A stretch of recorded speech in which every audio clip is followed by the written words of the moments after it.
dar bom dia a todas e a todos que já estão presentes aqui na sala, agradecer aí a participação, os feedbacks que a gente tem recebido, tem sido muito importante para a gente continuar com essa nossa iniciativa. Este é o 7º webinar da Advocacia Rui de Melo Miller. Hoje o nosso tema é arrendamentos portuários, pandemia e reequilíbrio. Esses webinars eles têm sido idealizados pela advocacia como parte aí do nosso planejamento estratégico, né? A gente tem aí na nossa veia a produção e a divulgação do conhecimento e tem sido muito interessante poder atrair os convidados, né, que tem vindo aí, tem se disponibilizado e tem permitido discussões de altíssimo nível, como vai ser de hoje, né? Hoje a gente tem aqui conosco, né, o Fabrício Pierdomenico. O Fabrício é conhecidíssimo no nosso mercado, mas eu vou fazer questão aqui de ler um currículo resumido dele. Ele é economista, especialista em finanças, consultor portuário, é o sócio-diretor da Agência Porto. No campo acadêmico, ele é professor convidado da Fundação Getúlio Vargas. Fabrício foi diretor comercial e de desenvolvimento da Companhia Docas, de 2003 a 2007. Depois exerceu o cargo de secretário de Planejamento e Desenvolvimento Portuário na então Secretaria Especial de Portos e cumulou também a presidência do CAP de Fortaleza. E com certeza, né, tem muita experiência nessa discussão de reequilíbrios, de renovações, né? Tem um time preparado. E eu estou aqui hoje com o José Carlos Iga, né, que é sócio da Advocacia Rui de Melo Miller. O Iga é mestre em Direito Político e Econômico pelo Mackenzie, é o nosso responsável pelo núcleo de Direito Público e pelas principais publicações nossas nessa área, né? O Iga é quem coordena o nosso boletim ANTAC.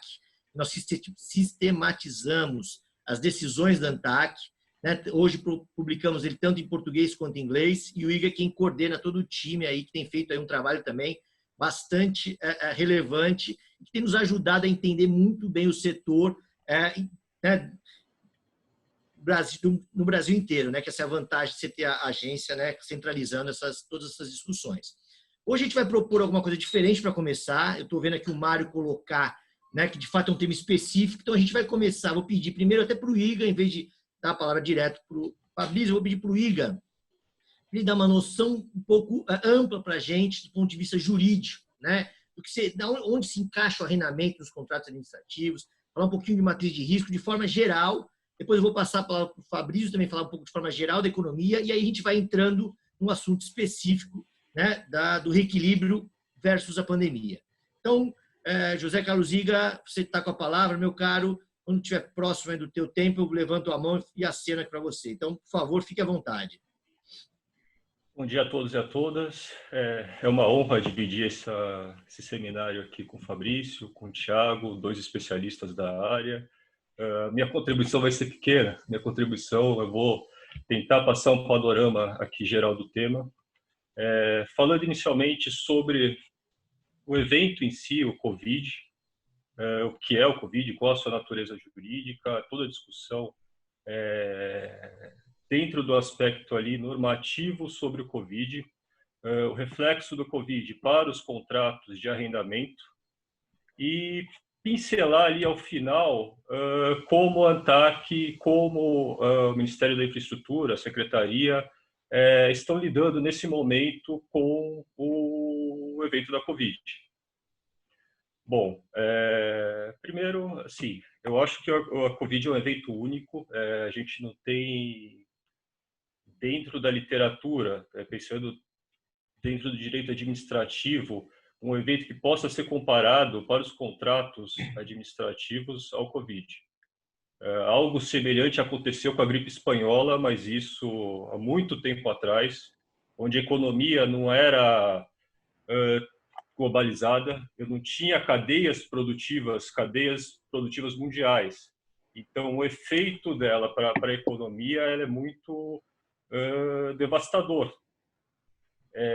De qualquer forma, pensando aí dentro da dogmática, dentro do aspecto jurídico, a Covid ela é um evento, é um fato natural, imprevisível, que afeta a todos.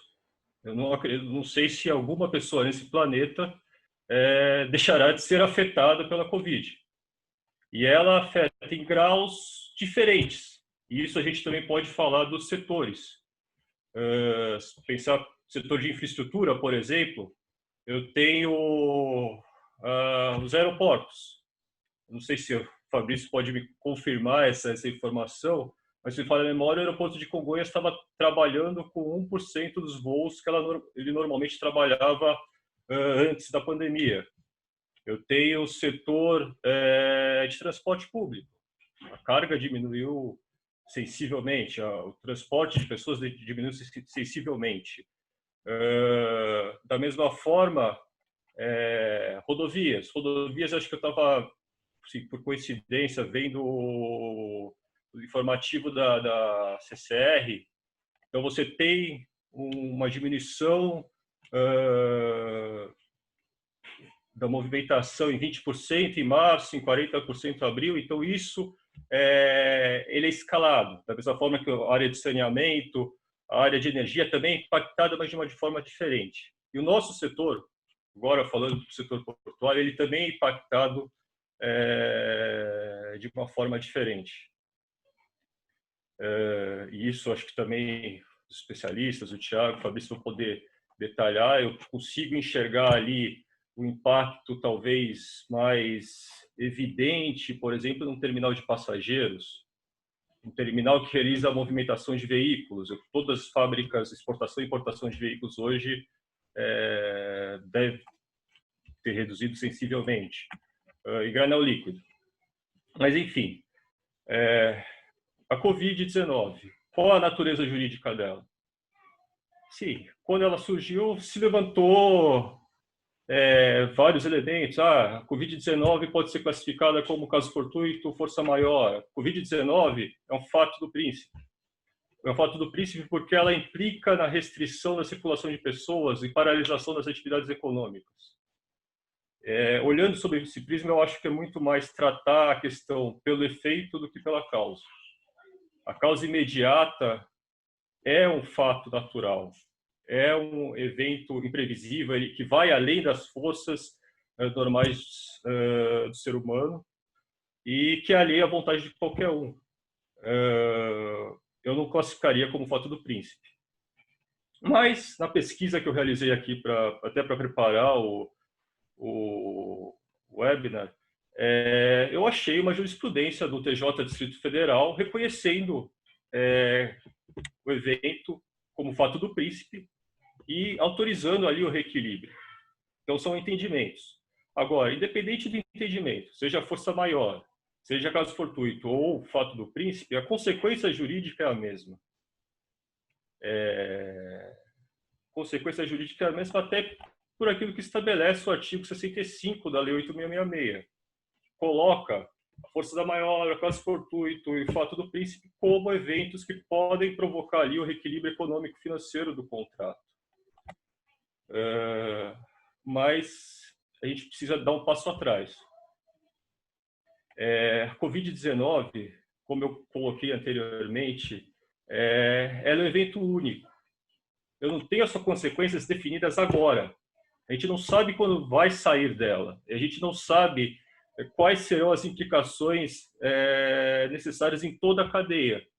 Então, você até avaliar a extensão dela e pleitear um reequilíbrio é difícil nesse momento. E por isso até que o professor Thiago conhece muito bem, o professor Egon Bockman, classifica a força maior do Covid como a força maior do que as maiores, dada a sua amplitude, dada as suas implicações em toda a cadeia produtiva. Bom, voltando ali para as consequências jurídicas, você constatando o evento de força maior, constatando a Covid, você pode ter dois efeitos, tanto o reequilíbrio, e o reequilíbrio ele é esperado numa concessão, que é um contrato de longo prazo, você procura manter a entrega, a prestação do serviço, mas também você pode ter a rescisão do contrato. O contratado pode pleitear a rescisão do contrato. Ok? E, bom, na própria lei das concessões, eu tenho um tratamento ali no artigo 38, parágrafo 1º, que ele diz que não é reconhecida a caducidade, não se pode aplicar a caducidade quando da hipótese de paralisação do serviço por causa de caso fortuito ou força maior. Esse é o tratamento normativo, ele é muito pontual nas duas leis principais ali que tratam dos contratos administrativos. Bom, aquela questão dos conceitos, força maior, caso fortuito, fato do príncipe, a gente não precisa discutir isso. A gente tem hoje o parecer 261/2020 do Ministério da Infraestrutura que diz expressamente que a Covid é um evento de força maior ou caso fortuito. Ponto. Eu não preciso discutir. Agora, como enfrentamos isso nos contratos de arrendamento, como enfrentamos isso nas concessões? E aqui eu quero fazer um breve apanhado, né, do que é o contrato de arrendamento.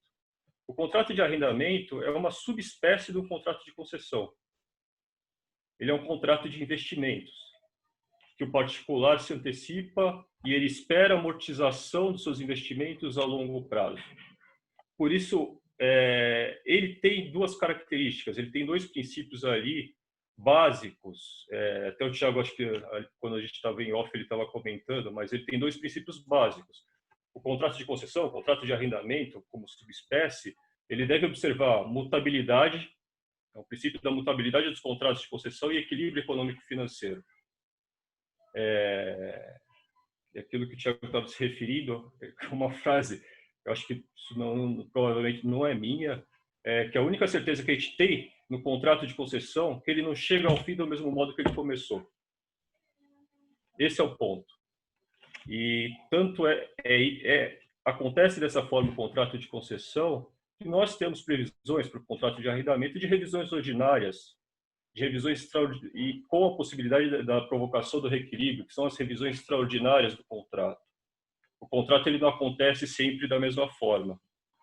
E aqui, voltando para o evento da Covid, a gente aplica a teoria das áreas. O que acontece normalmente, o concessionário é responsável pela gestão do contrato.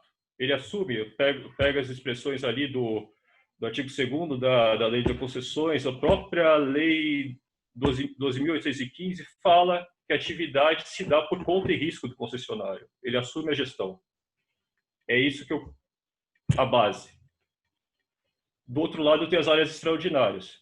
Tem a área administrativa e tem a área econômica, que aqui se encaixa a hipótese da Covid, que é a aplicação da teoria da imprevisão. Assim, não há que ter dúvida que a Covid ela é um evento imprevisto. É um evento imprevisto que pode trazer um ônus excessivo na prestação do concessionário. E quais são as consequências disso? As consequências disso estão tratadas ali na própria Lei 8987, que é o artigo 10º, que ele dá as bases. Assim. Ele diz que considera mantido o equilíbrio econômico-financeiro sempre que estiver atendidas as condições do contrato. Então, teoria da previsão. Surgiu um evento imprevisível que mudou as condições do contrato, eu tenho que reequilibrá-lo, necessariamente. Aí também eu acabo chamando o artigo 37 da Constituição Federal.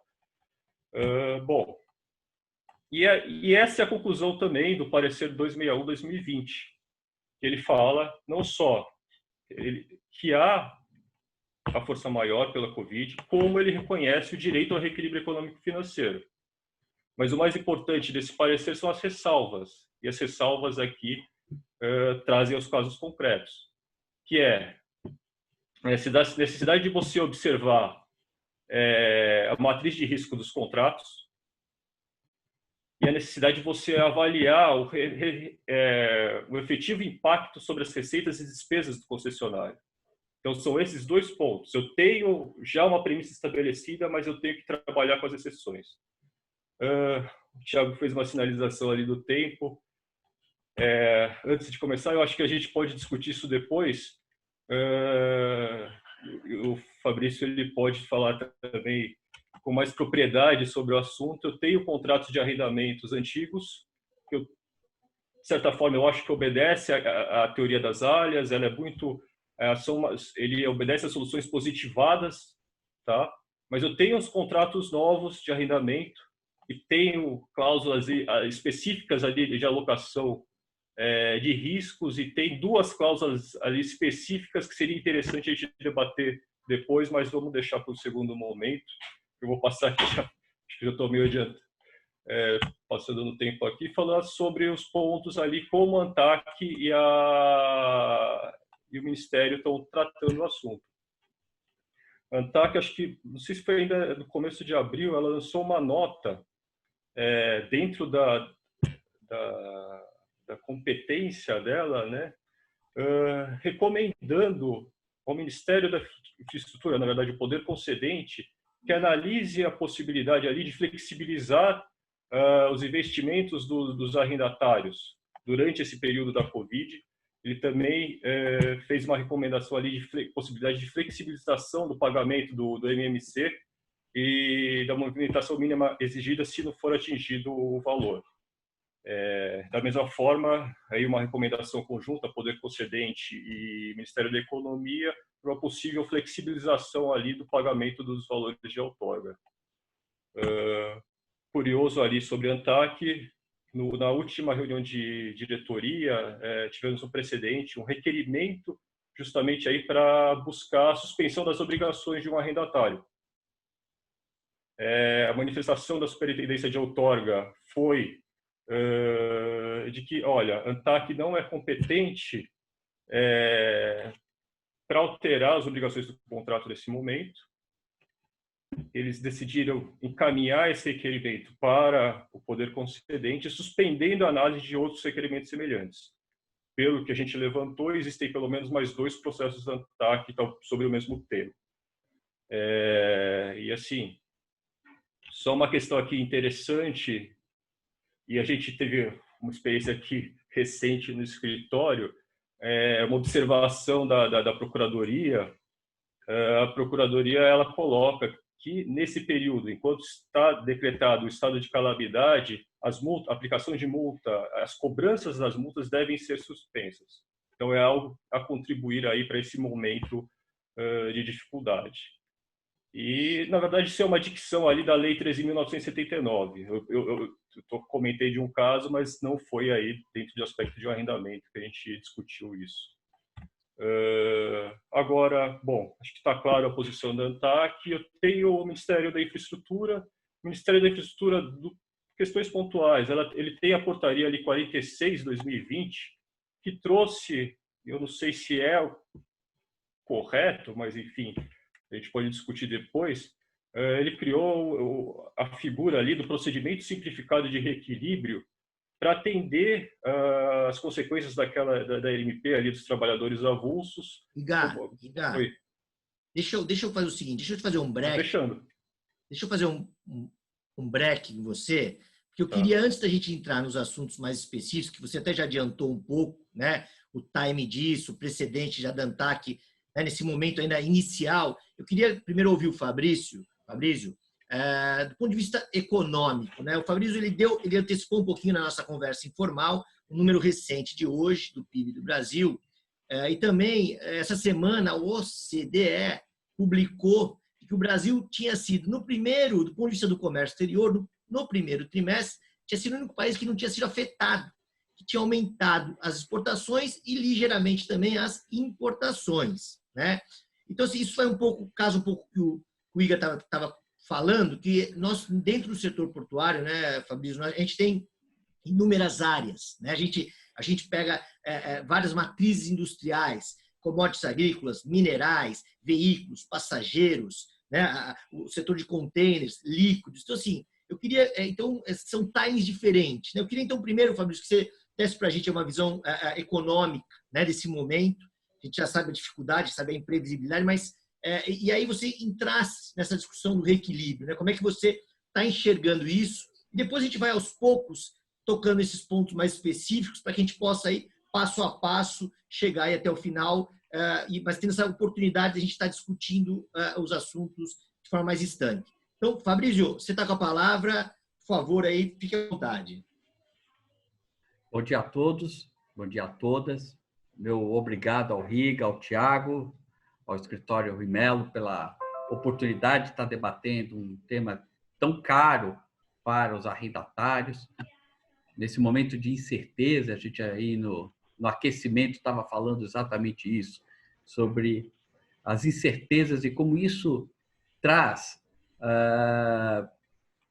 como isso provoca, tanto nas nós, pessoas físicas, nosso cotidiano, inseguranças, como nas empresas. A palavra insegurança é o que está presente. Ao não ter certeza, você tem insegurança. Imagine isso colocado num contrato de arrendamento.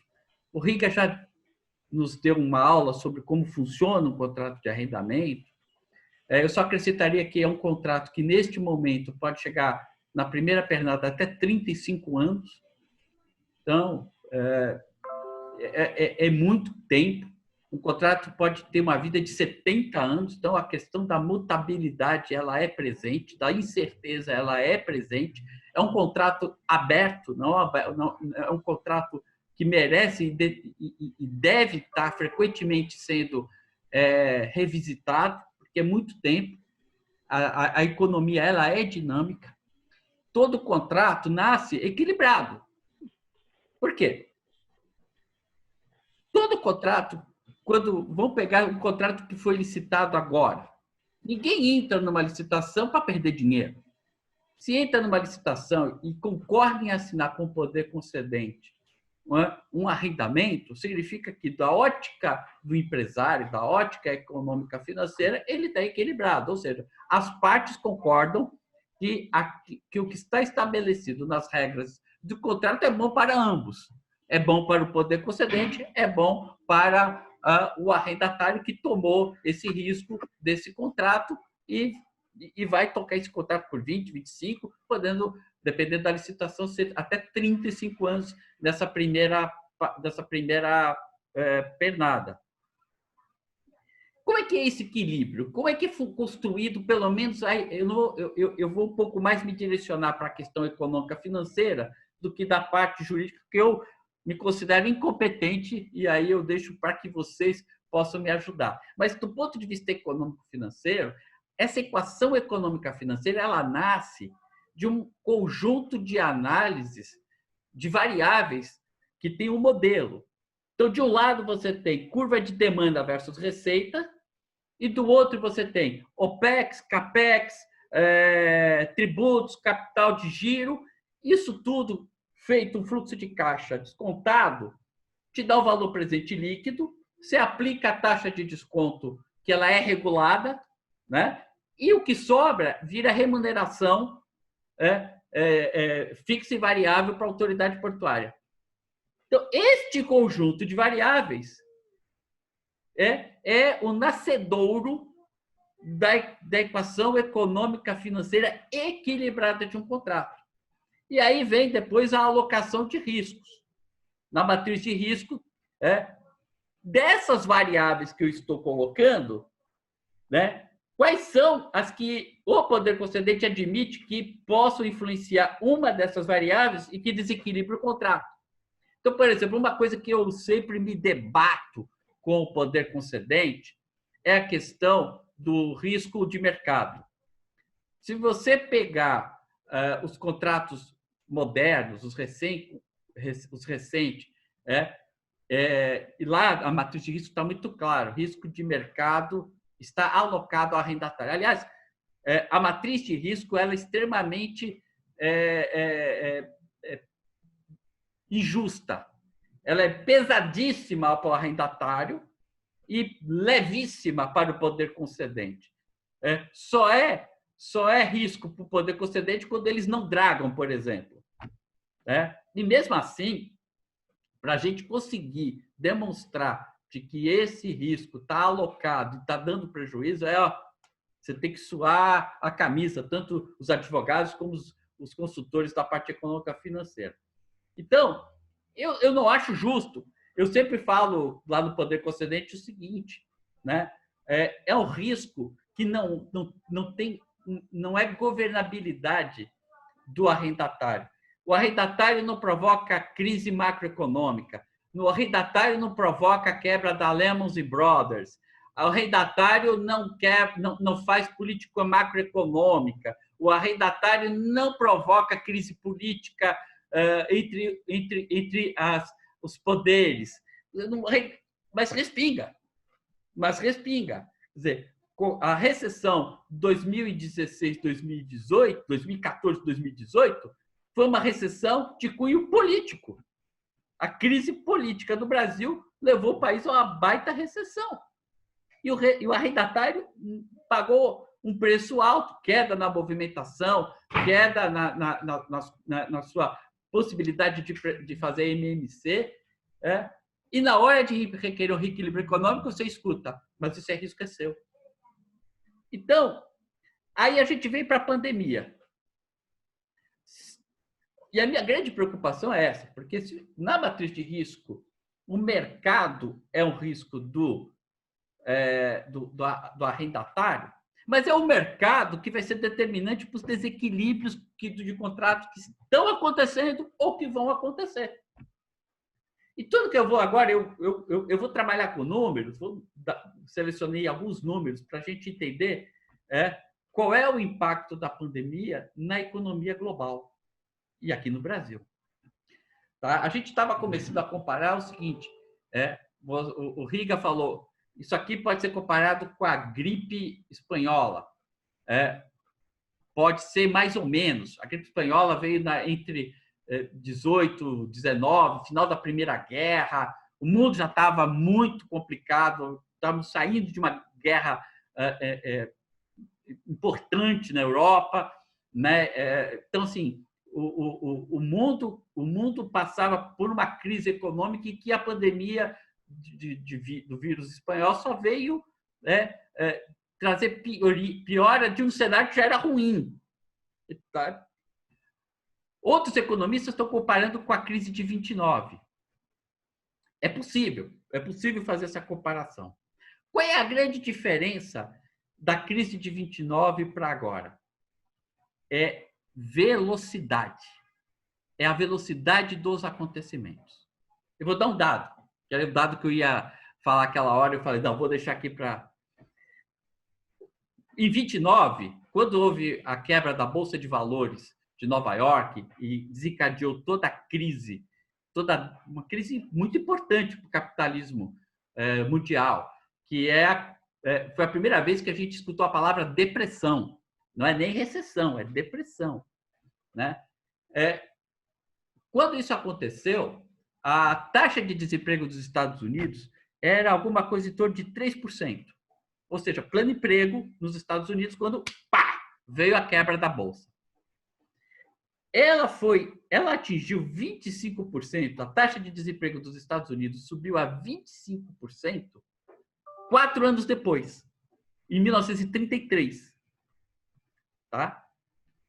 Congela essa imagem, vamos pegar o que está acontecendo nos Estados Unidos hoje. Pré-pandemia, taxa de desemprego 3,5%, ou seja, muito similar do que era a taxa de desemprego antes da crise de 29. Tá? 4 meses depois é de 22%. O que demorou 4 anos na queda, na recessão, depressão de 29, nesse momento demorou só 4 meses. Então, a velocidade é outra. Nós estamos numa outra velocidade. A outra coisa que é uma consequência diferente, na crise de 29, os países foram sendo contaminados aos poucos. Não foi todo mundo ao mesmo tempo. Começou nos Estados Unidos, depois foi para a Europa, veio para a América do Sul, a Ásia era incipiente naquele momento. As coisas não estavam simétricas. Nesse momento, todos os países do mundo estão em crise econômica. Todos. Todos, em graus diferentes. Então, a simetria também é inédita. Ter todos os países, ao mesmo tempo, alinhados numa crise econômica, não existe paradigma na literatura econômica conhecida. Não existe. Então, nós estamos vivendo um negócio novo. Em 5 meses, tá? em 5 meses de pandemia, o que aconteceu? O FMI, que no final do ano de 2019 dizia que o mundo ia crescer 3%, ia repetir os 2,9% de 2019, hoje já fala em decréscimo de menos 3%, um gap de 6% de queda. Alguns estudos dizem que vai evaporar da economia nos próximos 2 anos 8,5 trilhões de dólares. Vai evaporar, que a pobreza extrema pode atingir da casa de milhões de milhares de pessoas no curto espaço de tempo. A China, a gente está acostumado com a China a crescer 2 casas decimais, China de 11%, 12% de crescimento, ela já vinha diminuindo o seu crescimento, tanto que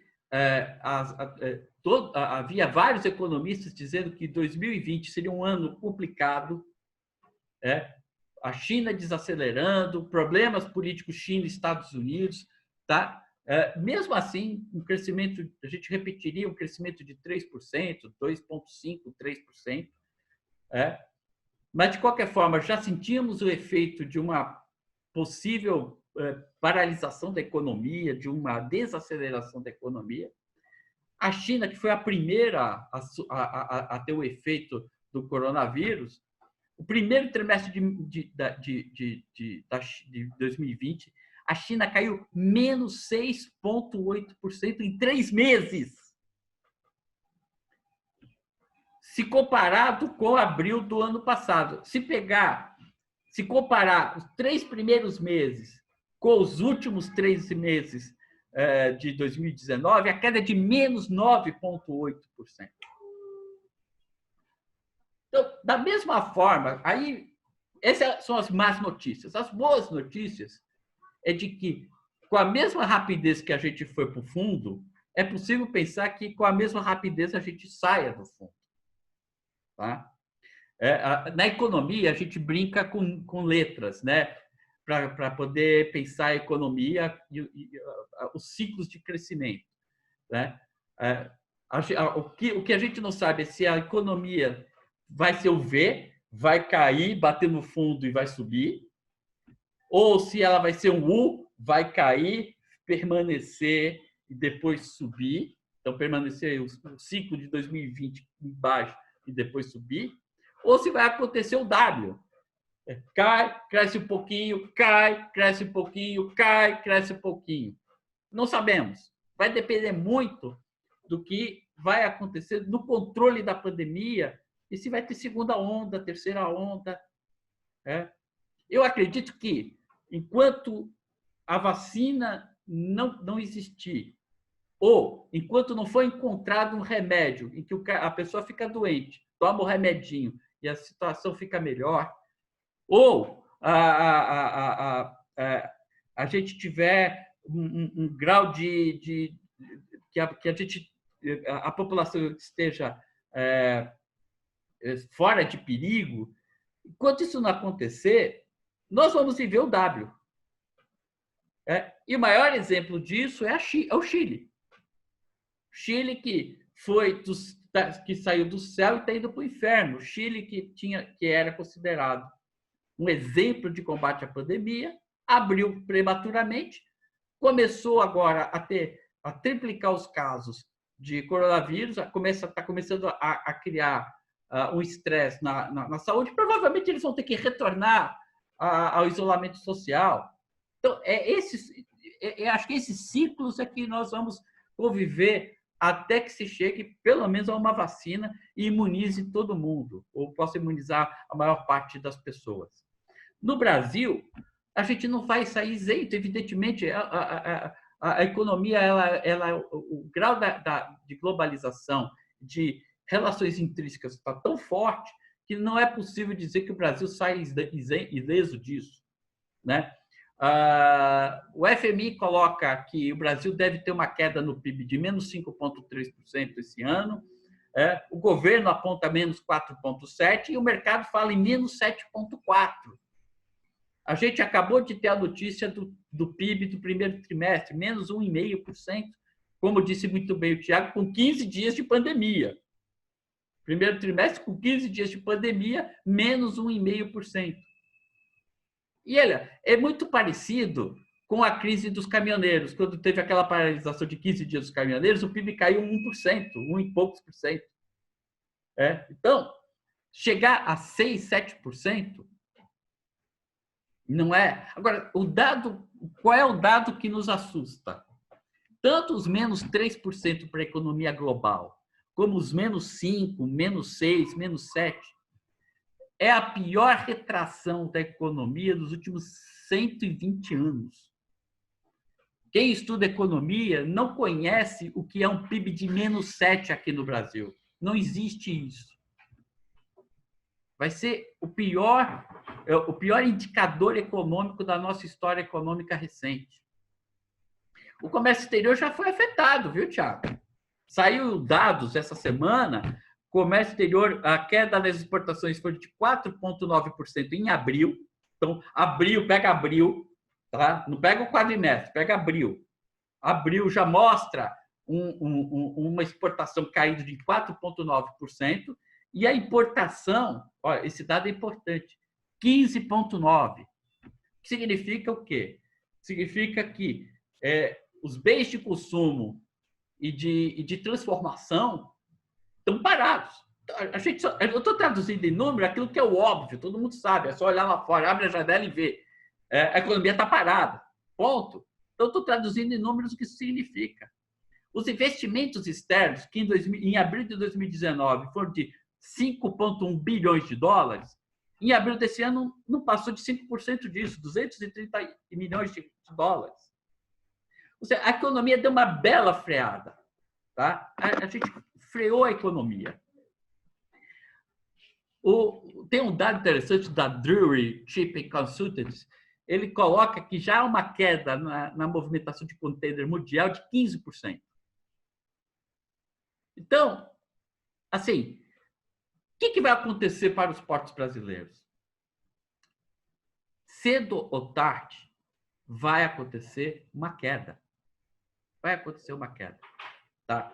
A gente ainda não conseguiu verificar isso em loco. Vamos pegar o nosso Porto de Santos, né? O Porto de Santos, no primeiro quadrimestre, cresceu. Mas muito puxado pela soja, muito puxada pelas commodities. Tá? O container também cresceu. Muito efeito de contratos. Essas cargas são contratos fechados final do ano. Final do ano. Então, é inevitável que uma daquelas variáveis da equação econômica financeira, que é curva de demanda, ela seja afetada. Quando a curva de demanda está afetada, aquela equação econômica financeira começa a cair em desequilíbrio.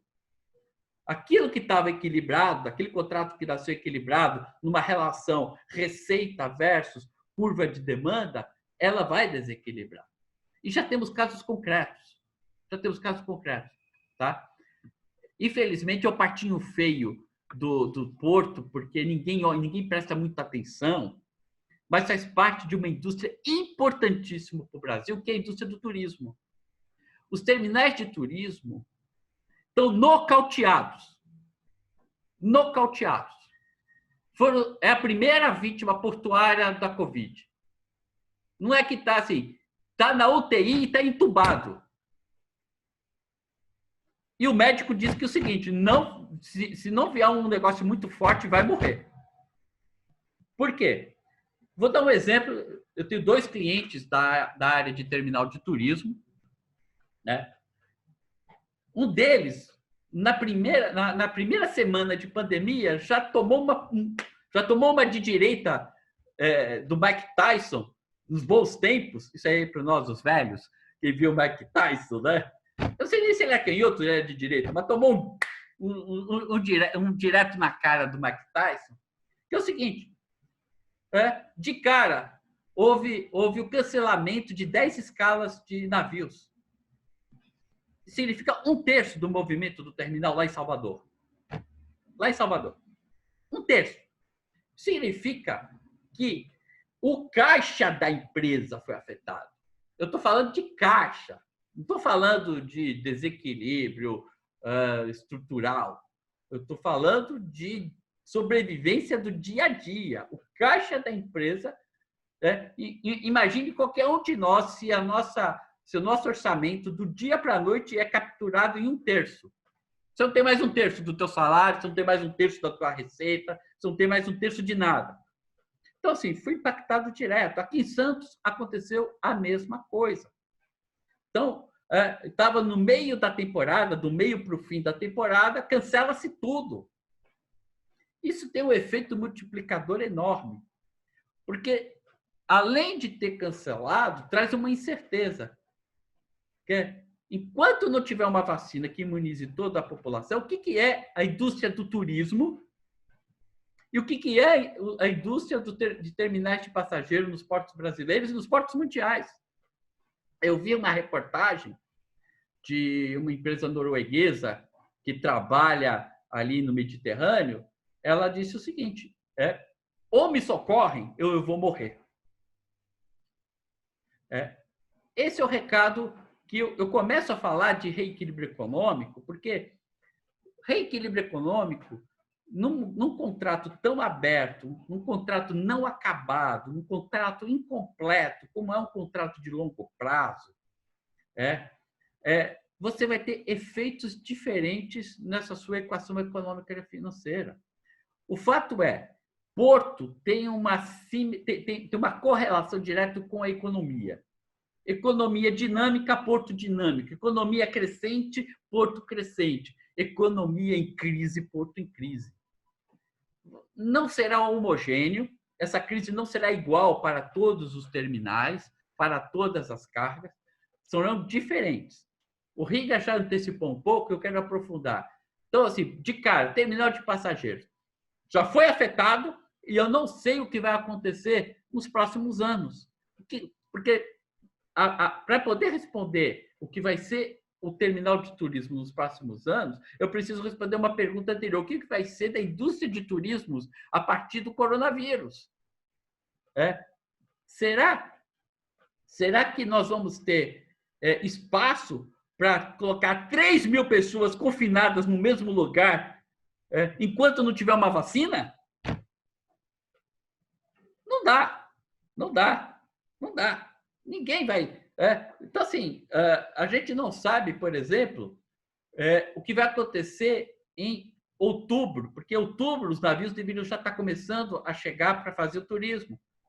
Eu pergunto, qual de nós, levante a mão, quem gostaria de comprar uma viagem de turismo para o Natal? Para ficar o Natal com a família dentro de um navio com 3.000 pessoas. Levante a mão.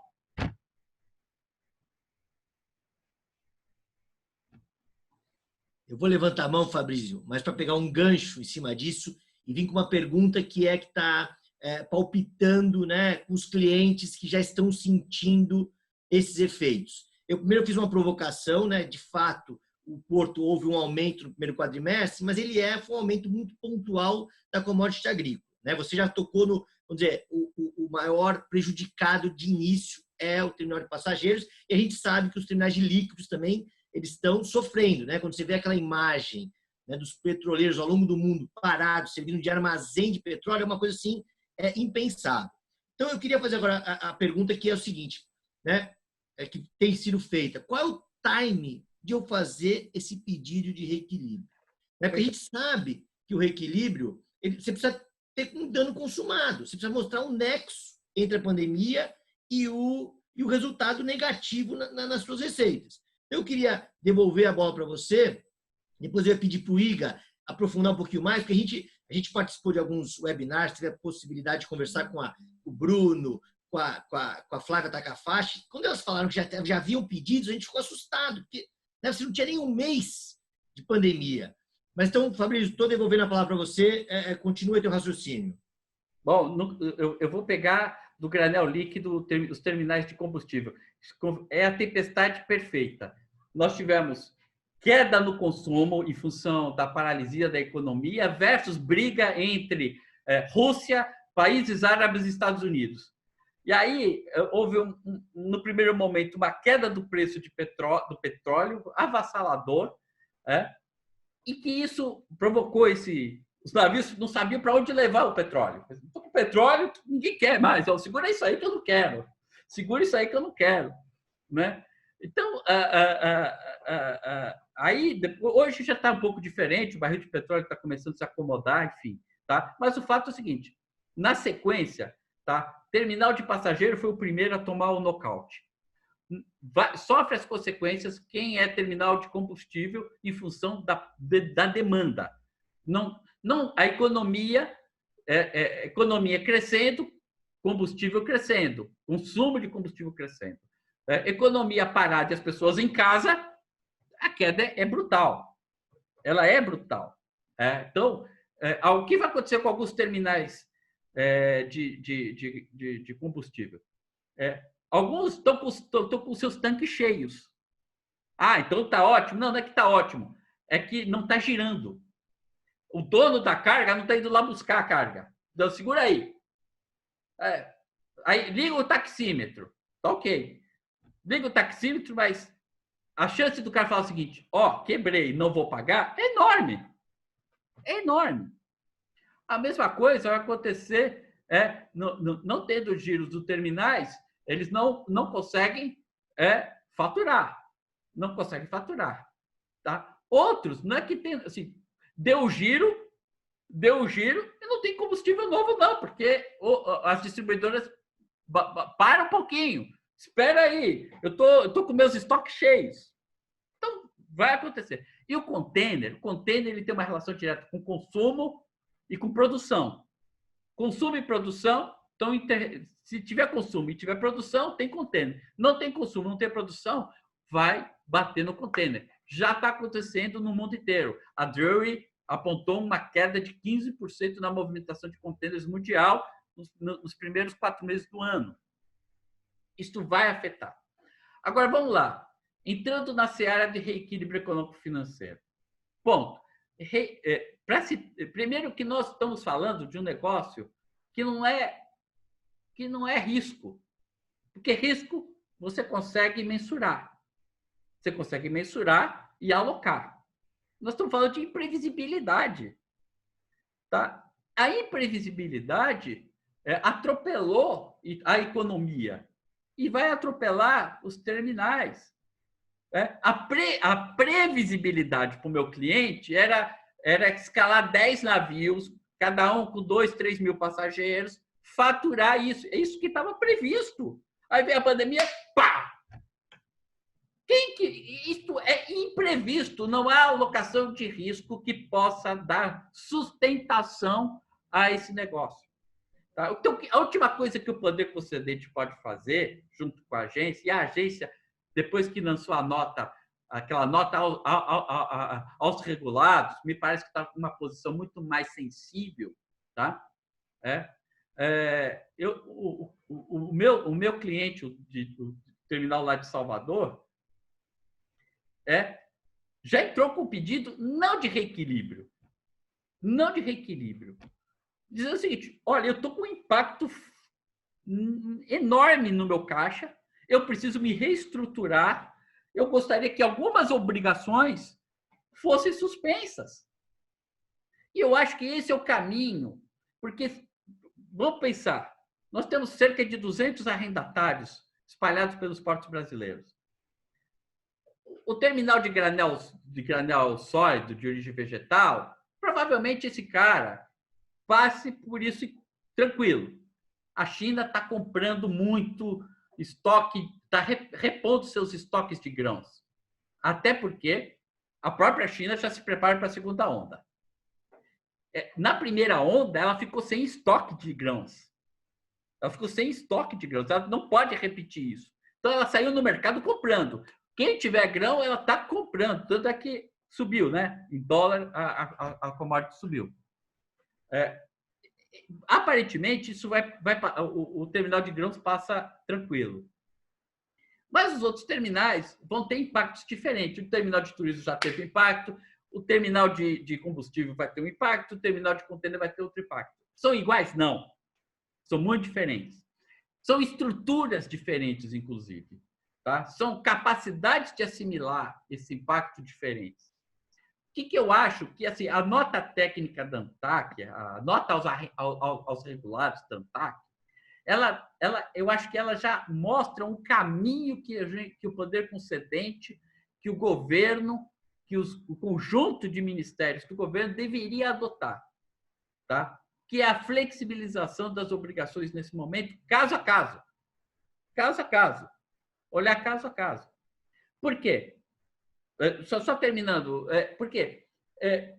Se a gente pegar as ferramentas de reequilíbrio de contratos existentes, que é a portaria 530, a resolução 3220 e resolução normativa 7 da ANTAC, pegar esse normativo, ele diz exatamente o que você falou. Primeiro, dê materialidade ao seu desequilíbrio e depois você entra com o pedido. E ao entrar com o pedido, eu vou analisar. Significa que a gente precisa ter, primeiro, qual é o corte? Quando é que isso termina? Tá? Eu acho que termina quando existir uma imunização da população. Enquanto não existir essa imunização da população, nós estamos sob efeito da pandemia. Quando isso vai se dar? Daqui 1 ano, daqui 2 anos? Não se sabe.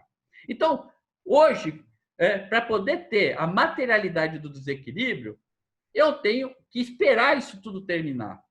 E vai acontecer 2 coisas.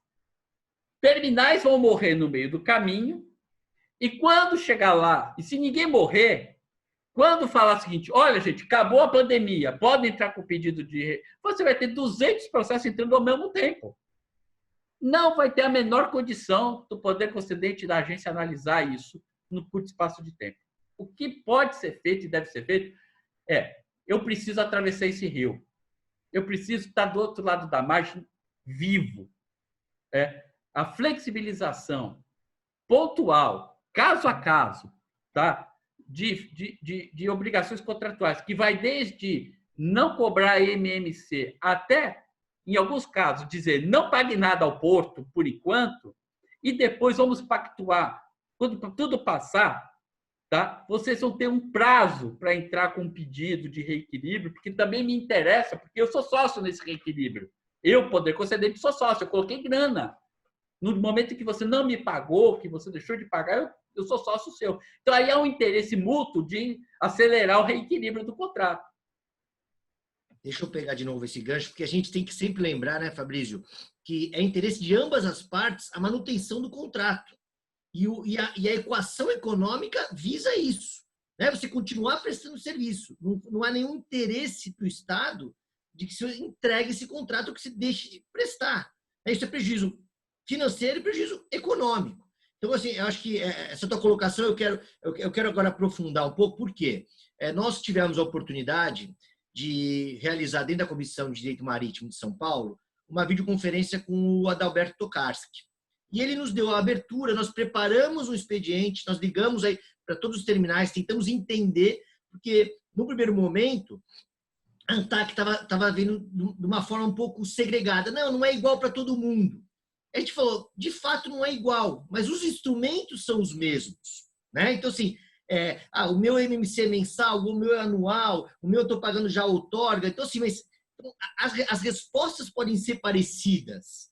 E a gente pediu, né, endereçamos essa correspondência e saiu com essa nota técnica, que também foi um pedido das associações. Quer dizer, o mercado pediu, porque assim como o parecer, isso dá uma certa tranquilidade, mas nós precisamos atravessar o rio.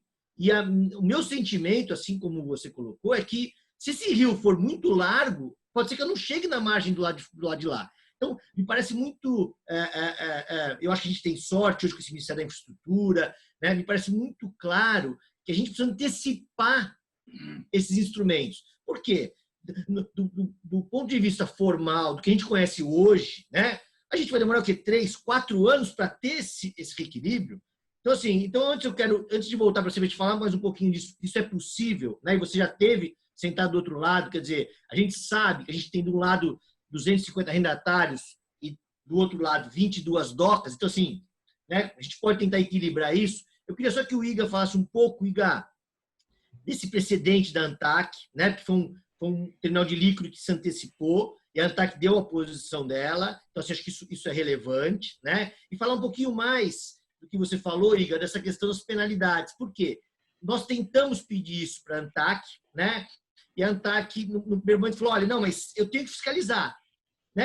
É que você fiscalizar sem punir fica um pouco curioso. Né? Então, aborda um pouquinho, Igor, divide com a gente, compartilha conosco esse precedente aí da ANTAQ, que a gente não é um precedente, mas é uma primeira impressão, né, que a ANTAQ passou, para depois a gente voltar para essas medidas que o Fabrício estava comentando. Tá bom. O precedente da ANTAQ, Thiago, na verdade, é aquele reconhecimento que ela não tem competência para dispor sobre o contrato, sobre as obrigações do contrato. A própria diretora Flávia Takahashi, naquela reunião da comissão, ela apontou que existem 10 pedidos já lá na secretaria a respeito da suspensão das obrigações. O que eu vejo aqui, na verdade, assim, a gente tem uma dificuldade. Eu não acho que a gente deve falar agora de reequilíbrio econômico, até porque é um procedimento que passa por duas casas, ele tem o seu ritmo. E ele vai acontecer, ele não acontece agora. Eu tenho um pedido para atender uma necessidade imediata, justamente a ideia do contrato imperfeito, a necessidade da continuidade do contrato, e eu posso fazer isso. O grande risco que eu vejo aqui é a questão do apagão das canetas. Esse termo, o pessoal que está do outro lado, Fabrício pode dizer, mas odeia esse termo. Mas é justamente isso. Dentro de um momento de urgência, qual medida eu devo tomar? Será que eu vou quedar inerte? Ou será que eu vou tomar uma atitude para que a gente chegue ali e atravesse o rio, como você falou? Na verdade, assim, e é uma coisa sempre esquecida, se a gente pega o controle externo, eles também não gostam muito, mas é a própria questão da LINDB. A LINDB, ela te traz instrumentos para você já trabalhar esse pedido. Eu tenho que pensar nas consequências práticas. Qual é a minha situação hoje? Eu tenho uma política pública. Minha política pública é de manutenção das atividades. E daí eu tenho que superar esses obstáculos. Eu tenho um quadro hoje já que permite uma decisão e o problema, como acho que a gente chegou a comentar antes, na verdade é o controle que pode acontecer daqui a 2, 3 anos, alguém olhando para essa situação da normalidade querer buscar algum ponto crítico ali. Sobre esse tema, assim, só acrescentando mais uma questão, a existência do projeto de lei do senador Anastasia, eu sou péssimo de número, 2100 e tinha anotado aqui, mas que ele coloca justamente isso. Ele traz um regime de transição para os contratos públicos, semelhante ao que teve para os contratos privados. Eu acho que ele é mais importante ainda para os contratos públicos. Você prevê essa questão, e ele fala, acho que em determinado momento ali do projeto, de um plano de contingenciamento.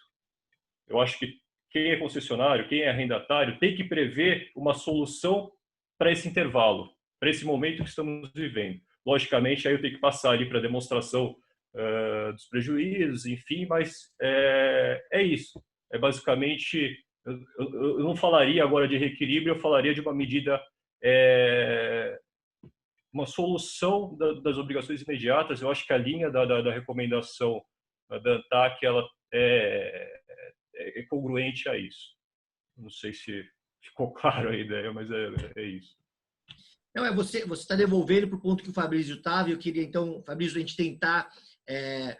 tem um outro tema que está um pouco paralelo, eu acho que mais tranquilo, que é a questão dos investimentos. Me parece muito pacífico, né? Que quem tem os investimentos para fazer, eles naturalmente vão ser postergados sem qualquer tipo aí de punição, de sanção, porque o reconhecimento da força maior, eu acho que ele é suficiente. Mas vamos voltar, então, Fabrício, para aquele teu raciocínio, dessas medidas que podem ser tomadas imediatas, de que ali na frente, quando eu fizer o reequilíbrio, elas podem ser ajustadas. Então, explora mais um pouco isso para a gente, porque eu acho que isso aí atende, de uma forma geral, todos os terminais que estão enfrentando o problema. Então, bom, primeiro é isso. Momentos difíceis requerem ações corajosas. Então, desculpa o cachorro. Isso é uma das desvantagens de estar em casa. Mas o que eu vejo é o seguinte, pelo menos da parte dos meus clientes, ninguém está pedindo perdão de, não vou pagar nunca mais. Ninguém está pedindo, olha, eu não vou cumprir os meus deveres. Eu só estou dizendo o seguinte, dado a crise, né, dado o momento, dado a curva de demanda afetada, que não tem previsibilidade, isso não está alocado na minha matriz de risco, não está alocado na matriz de risco do contrato, eu permitir o poder concedente entender, e aí eu acho que tem que ser uma análise pontual de cada pedido, o pedido tem que ser individualizado e a solução tem que ser customizada. Para você, só não cobrar MMC já resolve o teu problema. Para o outro, não cobrar MMC, mas também não pagar o variável e o fixo. Variável não, porque não vai estar movimentando, mas o fixo para o porto ajuda. Então, para cada situação, lá na frente, o que vai acontecer? Lá na frente, quando houver um senso comum de que os efeitos da pandemia passou, você dá um prazo para que todos eles que tiveram acesso a essa possibilidade de postergar momentaneamente a sua obrigação, entrar com o pedido de reequilíbrio e ver, de um lado, o que a falta de demanda pela pandemia provocou e o não cumprimento de obrigação contratual te ajudou. Chega-se a uma nova equação econômica financeira, vida que segue, ou seja, não há prejuízo para o erário, não estou abrindo mão de dinheiro público, não há, por parte do poder concedente, né, nenhum tipo de perdão, há uma repactuação. Tá? Aquela brincadeira, né? O que é pior? Manter um contrato e fazer com que ele chegue do outro lado do rio vivo ou ele afundar no meio do rio? Parece aquela história de que o divórcio é mais caro do que manter um casamento ruim. É um casamento ruim, mas que é mais barato do que ir para o divórcio. Então, não há muito o que pensar. Agora, se não houver mecanismos, porque qual é o efeito colateral dessa postergação das obrigações contratuais, principalmente as de cunho financeiro? O impacto nas autoridades portuárias. Agora, as autoridades portuárias deverão se socorrer, e aí não tem jeito, o Estado tem que estar presente nesse momento, e respondendo um pouco já a pergunta do Riga, eu não tenho dúvida de que a releitura do Keynes, nesse momento, ela vem ao encontro do que nós estamos passando. Não há forma da economia mundial sair dessa encralacrada se não houver a presença do Estado. O Estado tem que estar presente. Uma possível forma de minimizar esse choque das autoridades portuárias tanto o poder concedente ou os concessionários, seja o Estado, o município ou o próprio governo federal, nas 7 docas, bancar a diferença. De quanto eu roubo, está aqui a grana. É momentâneo. Está aqui, precisam todos sobreviver. A regra básica é o seguinte: nós precisamos sobreviver. Tá? Ninguém está imune às complicações da economia. Ninguém. Todo mundo está sofrendo. Tá? Só que uns sofrem mais que outros.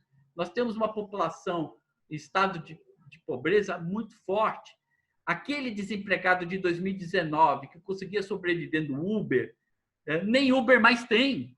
Há uma precarização da mão de obra informal.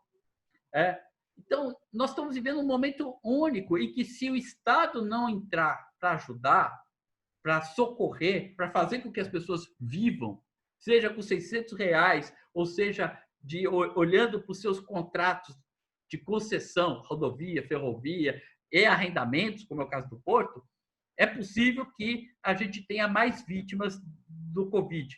E, por enquanto, não existe outro remédio que não o afastamento social. E o afastamento social tem como contrapartida a queda na economia.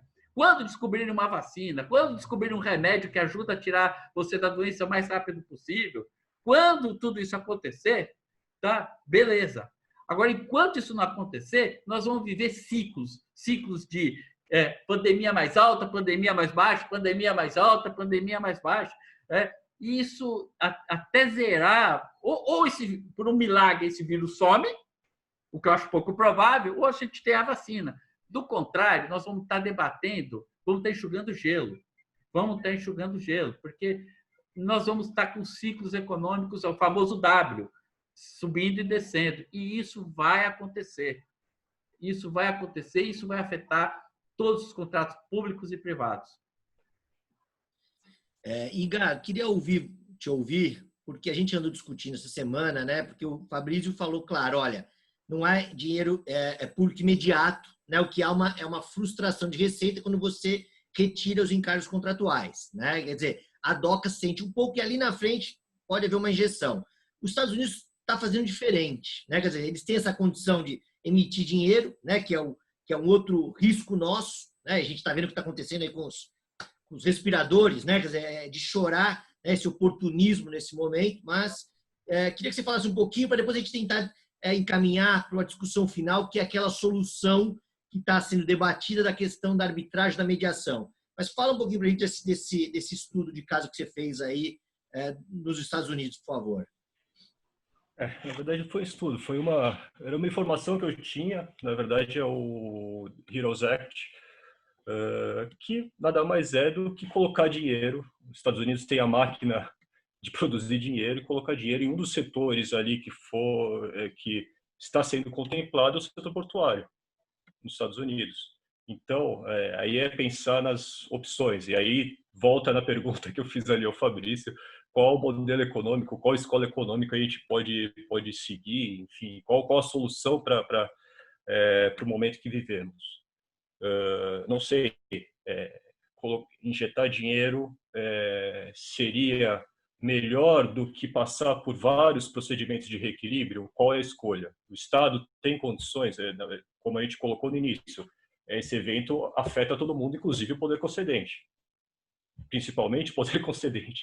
Então, essa é a dificuldade.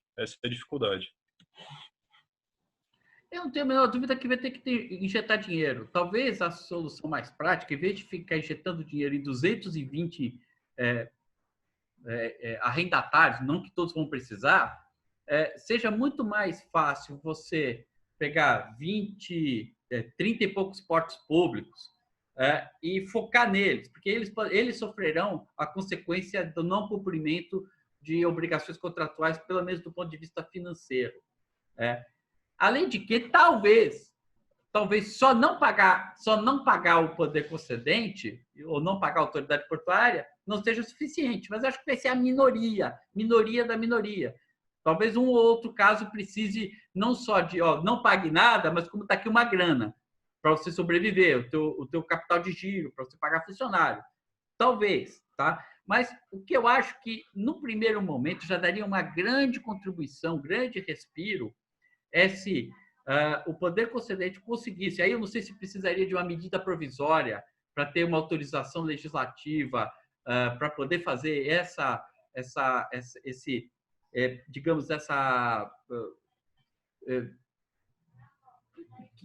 permitir que as concessões, que as obrigações sejam sobrestadas, ou se isso é possível fazer e depois se explicar em função da nova legislação. Então, eu não sei, mas acho que algo precisa ser feito.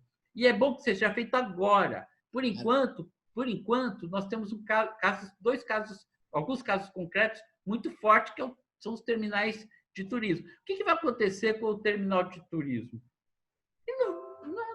Se o poder concedente vai ou não dizer pode parar de pagar, ele vai parar de pagar, porque não tem caixa.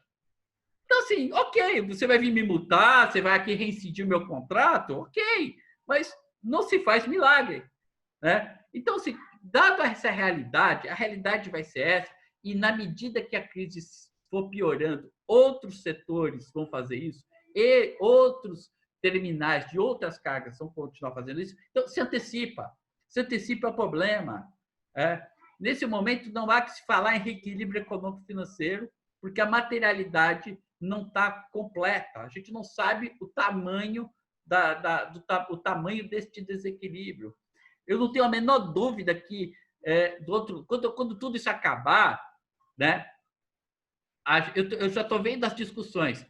Você está dizendo que a sua demanda caiu em função do dólar. Mas dólar não é pandemia, não. Dólar é outra coisa. Então, eu não vou te dar esse reequilíbrio, porque caiu as importações em função do dólar, e o dólar não é pandemia. Dólar é outro bicho. Vai por mim, cara. Vai ter esse tipo de discussão lá dentro, que é aquelas exceções que você falou lá do parecer da AGU, do Ministério da Infraestrutura. Não, é pandemia, tudo é pandemia, vírgula, mas já me consultaram, Fabrício, alta do dólar é risco pandemia? Podemos atribuir a uma imprevisibilidade da pandemia? Eu falei sim e não. Lembrando de que o dólar não é só em função da pandemia. A desvalorização das moedas globais frente ao dólar não é só em função da pandemia. Aqui no Brasil tem um risco político, a crise política tem um forte, influencia muito a alta do dólar, muito. Então é fato. Então, vai ser vamos ter que discutir no pós-pandemia o que é imprevisibilidade, o que é de fato gerador da pandemia naquele desequilíbrio. Mas isso com o tempo, a gente faz isso com o tempo. Mas veja só, Fabrício, esse é sempre um risco, né? Porque hoje nós estamos no calor do momento. Eu tenho muito medo que há 2 anos, né? Mas essa é uma ressalva, isso não é só pandemia, quer dizer, isso é uma preocupação. Por isso que eu acho que tem algo que é um consenso aqui nosso, que é, quanto mais rápido vierem esses instrumentos para aliviar os encargos, melhor vai ser e mais fácil vai ser lidar ali na frente. Exato. E veja só, a gente não pode esquecer que é um contrato. Então, bastaria um aditamento, uma coisa assim simples, como a gente até discutiu no passado, aquele aditamento da prorrogação, bastaria ser um formato comum, né? Até para que haja segurança para ambas as partes. Então, acho que esse é o caminho. Eu queria agora encaminhar aqui o final, né? Tem uma pergunta muito boa aqui do Maia, que é um assunto que está aí lateralmente, está sendo discutido, mas acho que faz sentido a gente agregar. Primeiro, eu queria assim, que vocês dois falassem um pouco se aquela proposta do ministro Bruno Dantas, do TCU, de realizar uma arbitragem com a presença do TCU, justamente para a gente evitar o risco do apagão das canetas ou o risco, né, de alguém precisar de uma decisão ousada nesse momento, responder ele na frente, se isso é uma solução. Tá? Me parece, já pela nossa discussão, a gente tem soluções mais fáceis, né? E também a arbitragem só poderia ser instalada quando tivesse concretizado o dano. Né? Então, e aí vem a pergunta aqui muito boa do Maia, que é a seguinte: falar de privatização nesse momento, né? Seria uma solução? Não me parece que as coisas estão conectadas, né? E cada vez mais que a gente discute, eu vi recentemente uma opinião do Fabrício, a gente não pode colocar ela como uma solução de todos os problemas. Está longe disso. Né? Eu até venho revisitando a minha convicção. Né? O Fabrício esteve lá, né? Quer dizer, foi um técnico sério de uma diretoria, né? Teve grandes avanços, mas a gente sabe que isso sobe e desce, sobe e desce. Então, esse é o risco, né? Desse modelo que a gente tem hoje, mas não é solução, e outros riscos aí envolvidos, né, com quem já está investindo e que está passando por esse momento, que vai precisar de fôlego na frente. Então, eu vou começar pelo Iga. Iga, tenta fazer um resumo das tuas considerações. Nós temos aí mais 10, 15 minutos, 5, 7 minutos, para que eu possa depois passar para o Fabrício também, fazer as conclusões dele e a gente encaminhar um fechamento. Então, Iga, você está com a palavra. Ok. Primeira pergunta do Maia, ele até ressaltou aqui, né, o problema são os passivos. Na verdade, eu não tenho uma conclusão, acho que o Fabrício vai poder abordar melhor. A questão é a oportunidade da privatização nesse momento. Será que o projeto ele vai ser recebido tão bem quanto seria em um outro momento da economia? Questão se deve ou não é outro fato. E a questão do passivo pesa nessa escolha. Então, essa, sim, minha perspectiva. E a questão da proposta da arbitragem, né, que você falou, com o TCU. Na verdade, eu não sei se a arbitragem seria a melhor solução nesse caso. A arbitragem ela é uma forma de heterocomposição de um conflito. Ela é tão custoso quanto um processo judicial, ou mais, provavelmente mais do que um processo judicial, depende da complexidade. E ela não vai te dar uma resposta imediata. Sim, eu vi outras sugestões, assim, eu acho que tem outras leis que dão espaço para algo talvez mais célere. Eu acho que o TCU também se apoiou nisso, que é a lei da mediação, que ele prevê que isso acho que o judiciário também está colocando isso por conta do represamento aí de processos, são câmaras de prevenção e resolução de disputas administrativas, que poderia abordar, e tem um dispositivo específico, o reequilíbrio econômico-financeiro. Então, eu poderia trazer o poder concedente, os órgãos de controle poderiam atuar, se manifestar nesses processos e ter uma solução, uma autocomposição. A mediação ela é diferente. A mediação ela depende das partes. Eu acho que talvez eles estão caminhando, mas também eu acho uma coisa bem complicada. Para botar todos ali na mesa e fazer isso funcionar, eu tenho dúvidas, né? A lei de concessões também permite, até outros métodos ali de resolução de disputa também. Eu acho que é isso. É complicado você cravar ali uma solução específica. E é aquela questão, eu não tenho uma solução para todos. E é aquilo que a gente vem batendo, a resposta vai ter que ser dada caso a caso. Então, acho que é mais ou menos essa a minha impressão aqui sobre o encaminhamento dos problemas. Fabrício, você está com a palavra aí, pode fazer uma conclusão aí, ou algo que ainda está querendo aí compartilhar. A gente tem aí pelo menos aí 10 minutos, a gente sempre ultrapassa uns 5 minutos, razão do começo, então você está com a palavra, meu caro. Bom, eu primeiro quero responder objetivamente a sua provocação sobre desestatização / privatização dos portos, ou seja lá o que for. Eu vou responder com números. Eu respondo com números para ninguém entender de que aqui tem uma posição política, tem uma posição técnica. O mundo, segundo o FMI, deve evaporar da economia mundial 8,5 trilhões de dólares nos próximos 2 anos. O investimento externo no Brasil em abril foi de 234 milhões, se comparado com abril do ano passado, isso é 5% do valor investido. Em abril do ano passado foram 5,1 bilhões de reais. A China, maior locomotiva econômica do mundo, se crescer, cresce 1% esse ano. Quer dizer, é, no mínimo, temerário, do ponto de vista do business, do negócio, colocar e ofertar infraestrutura que pode ser relevante. Eu pego a Dutra, eu pego o Porto de Santos, eu pego coisas importantes, jogar no mercado esse ano que vem, no meio de da maior crise do capitalismo mundial. É perder dinheiro. Então, do ponto de vista econômico-financeiro, é uma discussão. Você pode ir preparando tudo, deixar os estudos prontos, mas espera tudo passar, porque aquilo que poderia lhe render 300 milhões, hoje não vai valer 50. É deixar dinheiro na mesa, porque a crise capitalista é enorme. Então,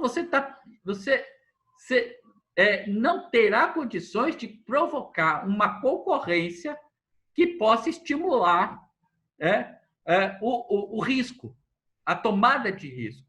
Alguns podem falar, mas é nesse momento que existem as oportunidades, então vai... Sim, meu caro, é tudo verdade, mas na lógica da concorrência, é muito melhor você levar essas joias da infraestrutura a leilão no momento da economia crescente do que no momento da economia indo para o buraco. É simples assim. Então, eu não quero discutir isso nesse momento. Eu quero discutir que as pessoas precisam viver, elas precisam comer, elas precisam ter emprego ou socorro do Estado. As empresas, elas precisam sobreviver. Os portos têm que estar inteiros para, quando a economia começar a decolar, receber as mercadorias e poder exportar a mercadoria. Nós temos que estar vivo. Então, o nosso grande debate é como, eu brinquei contigo ontem, eu tenho que atravessar um rio, eu não estou enxergando a margem, onde que ele está, não sei onde que está a outra margem, essa correnteza só está aumentando, mas eu preciso atravessar esse rio para chegar do outro lado vivo. Eu não posso parar no meio do caminho, eu não posso me afogar no meio do caminho, não posso deixar a correnteza me levar. Então, esse é o grande desafio, que esse, para mim, é o debate. Depois a gente vê como é que fica, depois a gente vê como é que faz. Como economista, eu seria o último, por exemplo, a dizer: pega a maquininha, governo, e roda dinheiro. Qualquer economista medíocre sabe que isso provoca inflação. Inflação, cara pálida. Que inflação? Então, nesse momento, eu não estou dizendo qual é a política macroeconômica. Eu só preciso... O recado que eu deixo permitam que o Brasil passe essa tormenta minimamente em condições de poder reagir ao pós-pandemia. A gente tem que estar inteiro. Tá? E o setor portuário é fundamental para isso. Fundamental. 90% do comércio exterior passam pelos portos. Então, nós temos que estar inteiros. E esse é o recado que eu deixo, agradecendo já a paciência dos participantes e a alegria de debater contigo, com o Rigas. Sai muito mais rico desse debate, a gente troca informações, troca ideias, e é com um enorme prazer que eu participei, e foi uma honra ter participado desse debate. Fabrício, saiba que a honra foi nossa, né? A gente te admira, já tivemos, né, a oportunidade de trabalhar em conjunto, você, a tua equipe, eu vi que o Ivan está aqui, a Juliana, quer dizer, né, a gente sabe que nunca é só uma pessoa, né? Esse trabalho em infraestrutura, você depende de time, né? Como o nosso lado também, a gente está vendo aqui a nossa equipe também assistindo. Eu acho que a nossa contribuição, acho que o recado está dado. O que eu acho que a gente precisa nas nossas esferas agora é impulsionar isso, né? Quer dizer, porque o Estado é muito lento, né? A gente viu que o Ministério da Infraestrutura ele foi ágil, né? E a gente sabe que ele está discutindo, está trabalhando isso. A gente precisa pressioná-lo. Por quê? Porque a agilidade vai garantir a sobrevivência, né? Quanto antes vão ter menos que vão precisar ser socorridos de verdade lá na frente. Então, acho que com esse recado eu quero encerrar. Toda vez a gente agradece e homenageia os profissionais da saúde, né? De todos, né? Que a gente tenta aqui ser técnico, a gente está sendo técnico, mas a gente vive uma crise política aí, né? Eu posso dizer vergonhosa, né? Então, assim, a gente procura deixar isso de lado, mas isso está sempre presente. Então, a gente precisa agradecer muito aí ao pessoal, os profissionais de saúde, os trabalhadores portuários que continuam na linha de frente, os marítimos, né? Então, fica aqui o nosso agradecimento. E também aí a todo o nosso staff que nos permite aí participar e manter aí essa organização. Iga, muito obrigado aí mais uma vez aí por compartilhar teus estudos.